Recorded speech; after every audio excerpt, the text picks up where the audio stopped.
আমি HSC complete করেছি বা আমি গ্র্যাজুয়েশন কমপ্লিট করেছি। এখানে আমাদের ফোকাস পয়েন্টটা হচ্ছে তাহলে এই টপিকের আলোকে আমরা সাজিয়েছি, এটা তো অবশ্যই একটা প্রেস্টিজিয়াস ব্যাপার। হ্যালো ফ্রেন্ডস, আসসালামু আলাইকুম, this is Farooq Ahmed from English Express. গত ভিডিওতে আমরা বলেছিলাম স্পিকিং পার্ট 2 অর্থাৎ কিউ কার্ড নিয়ে ডিটেলস আলোচনা করব। সো ইতিমধ্যে তোমরা দেখতে পাচ্ছ এখানে আমি একটা কিউ কার্ডের ফরম্যাট সাজিয়েছি, যে কিউ কার্ডটা যে ধরনের হয়ে থাকে। আমি প্রথমে বলে রাখতেছি, কিউ কার্ডকে আমরা টপিক কার্ডও বলতে পারি অথবা মিনি প্রেজেন্টেশনও বলতে পারি। এই টপিক কার্ডের ভিতরে যে কোশ্চেন প্যাটার্নটা যেভাবে থাকবে ঠিক এইরকম প্যাটার্ন থাকবে। সেখানে এই অংশটাকে আমরা যেটা বলবো describe an important decision you made, এই অংশটাকে আমরা বলবো টাইটেল অংশ, টাইটেল অথবা আমরা বলতে পারি এটাকে ডেসক্রিপশন অংশ। এবং এই যে চারটা পয়েন্টস দেখতে পাচ্ছ, এই চারটা পয়েন্টসকে আমরা বলে থাকি বুলেট পয়েন্টস। সো আমরা যখনই টপিক কার্ড নিয়ে আলোচনা করতে যাব তখন আমরা এই যে আমাদের টাইটেল, এটার উপরে নির্ভর করে আমরা আমাদের আইডিয়াগুলোকে গ্যাদার করব। আজকে ক্লাস মূলত এই টপিকের আলোকে আমরা সাজিয়েছি। চলো তাহলে আমরা ক্লাসটা শুরুই করি। তোমরা দেখতে পাচ্ছ অলরেডি আমি বোর্ডে লিখে রেখেছি, describe an important decision you made.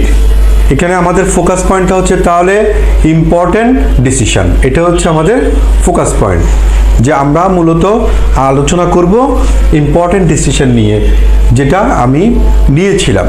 তাহলে ইউ মেড, নিয়েছিলাম। দুইটা জিনিস এখানে আমি ফোকাস করতে চাই, একটা হচ্ছে ইম্পর্টেন্ট ডিসিশন এবং আরেকটা হচ্ছে মেড, অর্থাৎ তুমি নিয়েছিলে। তার মানে আমাদের এই টপিকটার আলোচনা কোনো অবস্থাতে প্রেজেন্ট টেন্সে হওয়ার কোনো সুযোগই নেই, যেহেতু এটা মেড ফার্স্ট টেন্সের ফর্মে আছে এবং আমাদের আলোচনাটাও হবে ফার্স্ট টেন্স কেন্দ্রিক।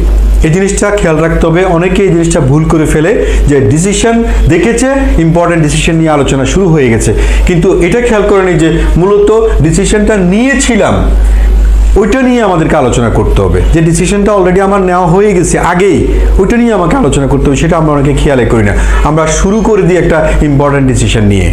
সো আমি এই দুটো খুব কেয়ারফুলি খেয়াল করবো যে আমাদের বুলেট পয়েন্টসগুলোতে কী কী আছে আমরা দেখে নিচ্ছি। What was the decision, what was the decision, তার মানে সিদ্ধান্তটা কি ছিল। পরবর্তী bullet point, when you made it, সিদ্ধান্তটা তুমি কখন নিয়েছিলে। তাহলে এক হচ্ছে হোয়াট দিয়ে প্রশ্ন করেছে যে ডিসিশনটা কি ছিল, তারপরে হোয়েন দিয়ে প্রশ্ন করেছে যে কখন নিয়েছিলাম, এরপরে হাউ দিয়ে প্রশ্ন করেছে how you made the decision, কিভাবে তুমি সিদ্ধান্তটা নিয়েছিলে। এবং সর্বশেষ বলতেছে অ্যান্ড এক্সপ্লেইন, ব্যাখ্যা করতে বলতেছে হোয়াই দিয়ে প্রশ্ন করেছে, হোয়াই ওয়াজ ইট ইম্পর্টেন্ট, কেন এটা গুরুত্বপূর্ণ ছিল, এই সিদ্ধান্তটা কেন গুরুত্বপূর্ণ হয়েছিল সেটা নিয়ে আমাদেরকে এক্সপ্লেইন করতে বলতেছে। তাহলে আমাদের ফোকাস পয়েন্ট এখন কোথায় দেখো, হোয়াট দিয়ে প্রশ্ন করেছে শুরুতে যে ডিসিশনটা কি ছিল, এরপর হোয়েন দিয়ে প্রশ্ন করেছে কখন ডিসিশনটা নিয়েছিলাম, হাউ দিয়ে প্রশ্ন করেছে কিভাবে ডিসিশনটা নিয়েছিলাম, এবং আমাদেরকে এক্সপ্লেন করতে বলতেছে হোয়াই দিয়ে প্রশ্ন করে যে কেন এটা গুরুত্বপূর্ণ ছিল। তাহলে এখন আমাদের আইডিয়া গ্যাদার করার জন্য সবচেয়ে বেস্ট ওয়ে হচ্ছে নিজের এক্সপিরিয়েন্সকে কাজে লাগানো।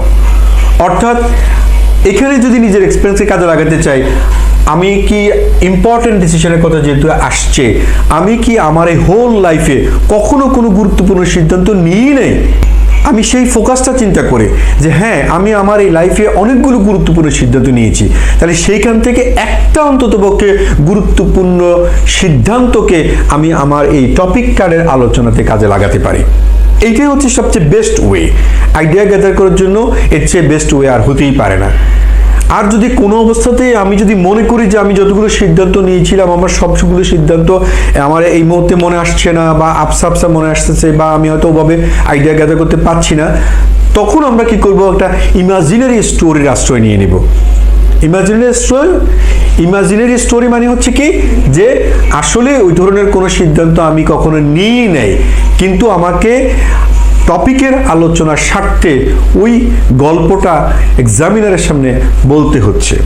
সো আমরা যদি এই টপিকটা আলোচনা করি তাহলে এটার অ্যান্সারটা আমরা কিভাবে দিতে পারি সেটা নিয়ে আমরা এখন কথা বলবো। আমার টপিক হচ্ছে ইম্পর্ট্যান্ট ডিসিশন, যেটা আমি নিয়েছিলাম সেটা নিয়ে আমাকে ব্যাখ্যা করতে হবে। বুলেট পয়েন্টসগুলো দিয়ে খেয়াল করছি। তাহলে হোয়াট ওয়াজ দি ডিসিশন, সিদ্ধান্তটা কি ছিল? এখন আমি চিন্তা করলাম যে হ্যাঁ, আমি এইচএসসি কমপ্লিট করেছি বা আমি গ্র্যাজুয়েশন কমপ্লিট করেছি, করার পরে আমি ভাবলাম যে আমি উচ্চশিক্ষার জন্য বিদেশে যাব, বিদেশে গিয়ে আমি উচ্চতর ডিগ্রি অর্জন করব। তাহলে এটাই ছিল আমার ডিসিশন, এটাকে আমরা ফোকাস করতে পারি এখানে।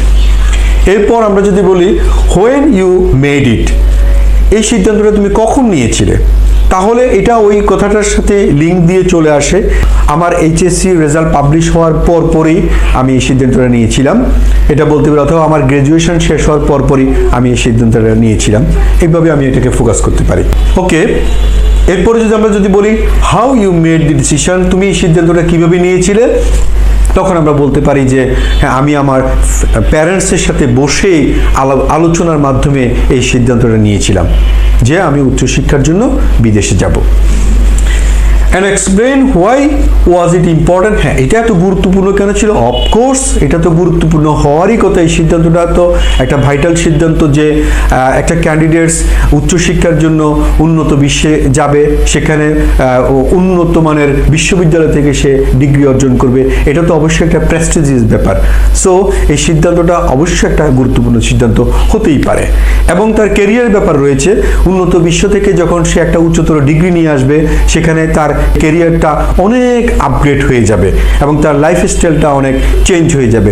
তাহলে সব কিছু মিলে আমরা বুঝতেছি যে তার এই সিদ্ধান্তটা ছিল অত্যন্ত গুরুত্বপূর্ণ একটা সিদ্ধান্ত। আশা করছি তোমরা পুরো বিষয়টা বুঝতে পেরেছো যে এই জাতীয় টপিক আসলে আমরা কিভাবে অ্যান্সারটা তৈরি করতে পারি। মেইনলি আমি যেটা বোঝাতে চেয়েছি যে রিয়েল লাইফের এক্সপিরিয়েন্সটাকে তুমি শেয়ার করার চেষ্টা করো, তাহলে সেক্ষেত্রে আইডিয়া গ্যাদার করার যে জটিলতা সেটা তোমাকে ভুগতে হবে না। দেখা হচ্ছে পরবর্তী ভিডিওতে, আরও একটি কিউক্যাট নিয়ে আলোচনা করবো ইনশাল্লাহ পরবর্তী ক্লাসে। ততক্ষণ পর্যন্ত ভালো থাকো, সুস্থ থাকো, ইংলিশ এক্সপ্রেসের সাথেই থাকো। ধন্যবাদ।